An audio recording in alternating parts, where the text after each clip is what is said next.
Hello friends, welcome to Life with Kids channel. एका हिरव्या गर्द जंगलात मोनू नावाचं खोडकर माकड राहत होतं. तो खूप हुशार होता, पण थोडा चोरटा सुद्धा होता. तो इतर प्राण्यांची फळं चोरून खायचा. एके दिवशी सगळे प्राणी त्याच्यावर रागावले. जंगलात बिंटू ससा खूप मेहनती होता. त्याने खूप छान फळं गोळा करून ठेवली होती. मोनूने ते पाहिलं आणि रात्री चोरून सगळी फळं खाल्ली. सकाळी बिंटू खूप दुःखी झाला.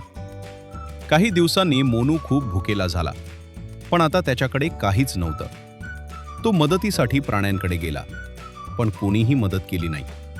सगळे म्हणाले, तू आमचं चोरलं होतंस. मोनूला त्याची चूक समजली.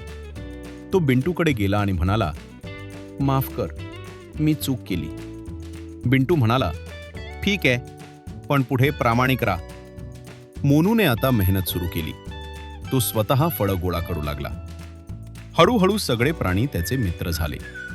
प्रामाणिकपणा आणि मेहनत नेहमी जिंकतात. अशीच छान गोष्ट ऐकण्यासाठी चॅनलला सबस्क्राईब करा.